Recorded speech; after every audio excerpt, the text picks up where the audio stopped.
Welcome to Kent's Beach.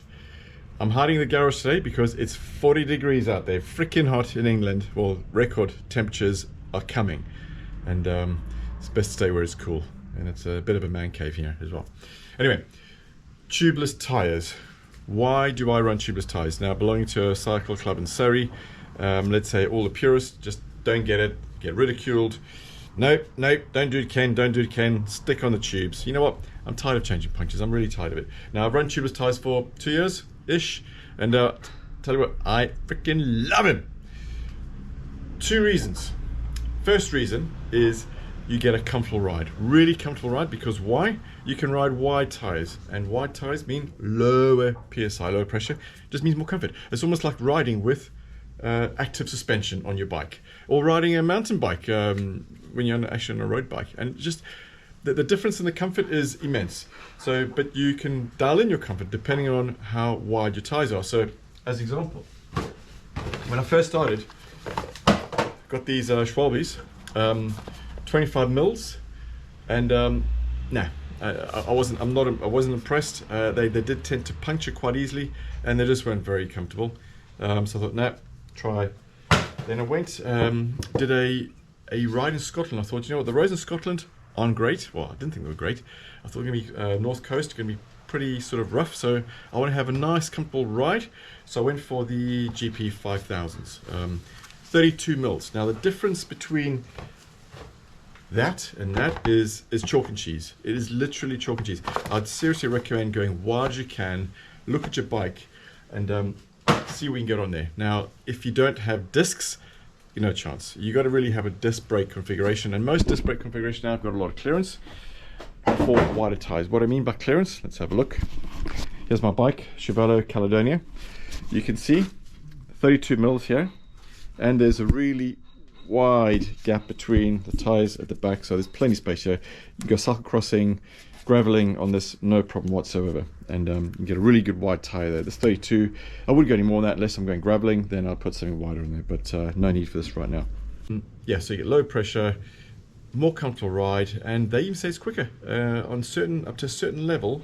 The science is pointing out now, especially in the Pro Peloton, that they're going 28 mils, sometimes they're going 30 mils, and they used to back in the day ride 23 and 21, so they're really, really hard, 120 psi, rough as old boots, or rough as anything, and now you're getting a really comfortable ride. So, got to be done. Second reason why I go tubeless is the fact you don't typically need to fix punctures. They self-seal because you got the sealant in the tire, and if you do get a puncture, a small one, it'll self-heal itself. You might hear a bit of hissing, you might get a bit of your tubeless sealant spraying out all over your back wheel, your front wheel, but that's fine. That's what it's meant to be doing. And on the off chance that you cannot fix it, or it doesn't fix itself, then you can use what we call a plug or a turd, and that will do the job. So how do we fix our tubeless tires when they don't self-heal? Well, there's a couple of products on the market, and you get them very cheaply. You can buy them anyway. And they're basically, the cheapest system is this type of style with this. It looks like some sort of a needle. You would do some needlework, and you would then get your patches or your plugs, turds as we call them, different widths, and you would peel this off. This is behind the paper to keep it moist or keep it sticky, and you thread that through or pull it down so that's half in, it's half sticking out. And then you get the hole, where the hole is in your tire, and you push it in. So in the past, here's my old tire. I've had a couple of turds in there. This is a really bad gaping hole, and push it through, and that would then make it would join, would basically heal and cover the hole, and all the sealant would react with that, and basically stop the air coming out, and basically form a good seal. The other system is one I do prefer, the Dyna plug. This is fantastic. This comes in different styles. This looks like a CO2 bottle. It's just a nice little casing for it, and if you open it up, you then are presented with this type of configuration, and these little tips. So these little tips here, sorry, these guys, you load up into this device, into this here, and that is used because that's a hard metal tip, and that gives you some sort of some leverage to push into the hole and seal it. So it's like that, and that would attach onto here. Sorry, give me a second. A little fiddly, but once you get it going, we're good. Push it through there like that. Put it on there like that. Now you've got a really good firm like injector. Just nice. Just murder your tie really hard, and as it goes in, this comes out, that stays in the tire, and the black bit comes out and seals the hole, as I showed you, giving you this sort of on the inside. Look at your little middle, you can probably see that. These little guys, they'll stay there forever until you replace your tire. And that's how that works. My much preferred system. Much prefer this because it works every time. It's for me the gold standard, and just make sure you don't drop your bits everywhere.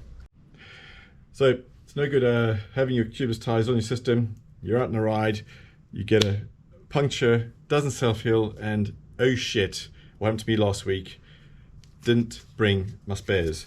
So I always carry my pouch, my Velo pouch.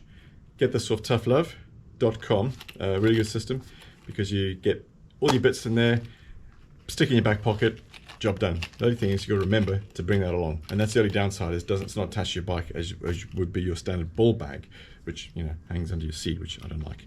Anyway, so what I've got in here for a tubeless sort of system, always carry a couple of spares on my Dyna plugs, carry my tool, and that's the Dyna plug itself. It looks like a CO2 canister, and then of course CO2 canister.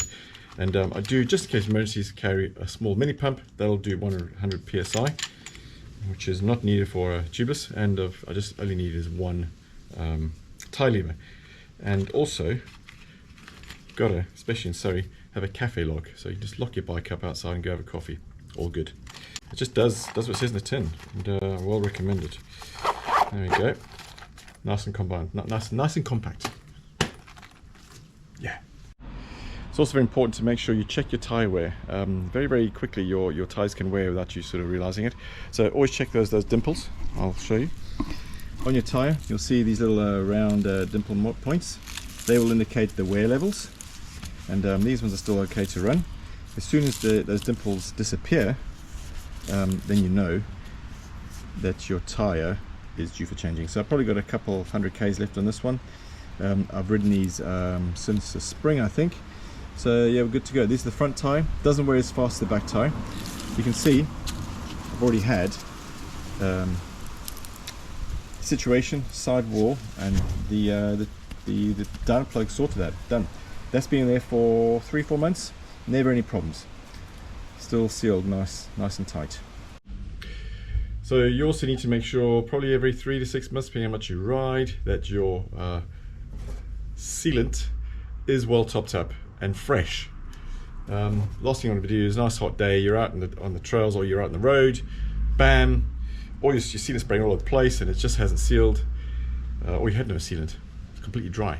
And that's what's happened to me probably once, and it just won't heal itself. So you really got to keep on top of it every 3 to 6 months. Just put a bit more in there. So let me just show you the process. I'm going to actually take this tyre off, put it back on. This has been on, I don't know for how long, but it feels a bit dry. So it looks quite sticky. You see, the light.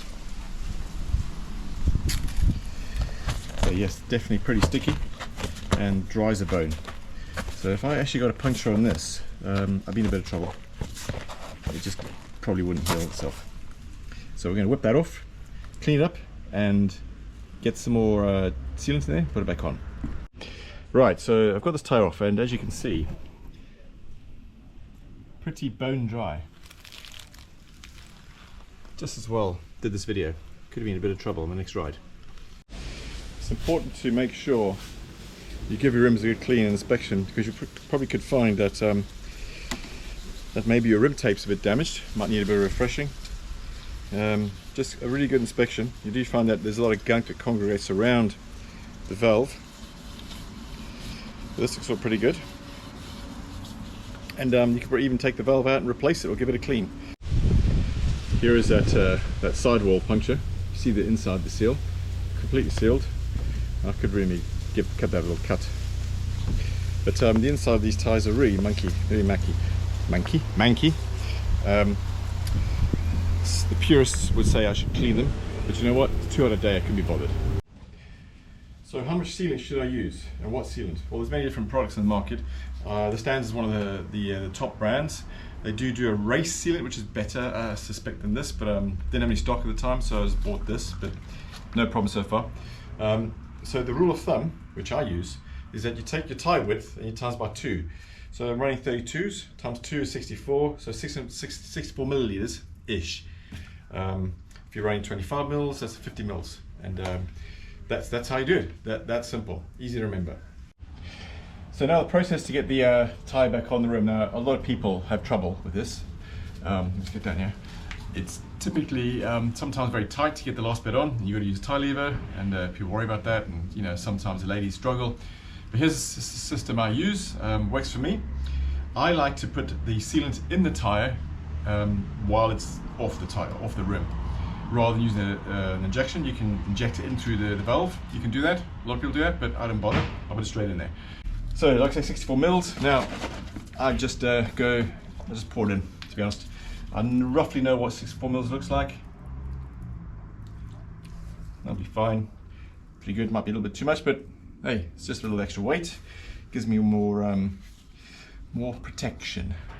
Right, so now I'm going to get these ties on. So, I'm going to line up the, for the particular people out there, line up the logo with the the tire with the rim. I'm going to put it on. Right. Push and pull, push and pull, push and squeeze and pull. Okay. I'm going to turn that around. Might be a little bit messy. That's all good, all fine. Now my sealant's at the bottom. Okay, now we're good to go. Right. Okay. So, get this situation now. So you see where we're at. The tyre's completely off both sides of the rim.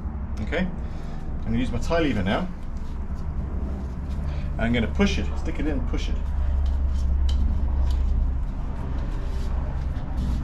Just hold it one side. Push, push, push, push, push, push. Oopsie, come out. Back in there.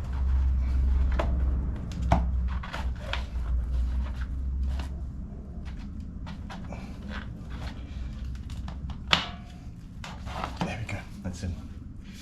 Just about. Okay.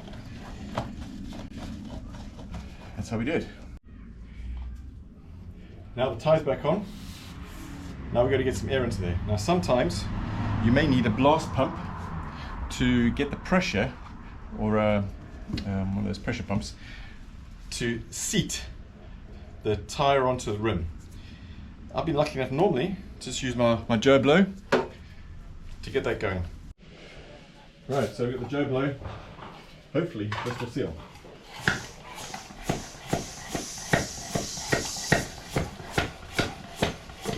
There you go. Hear it popping.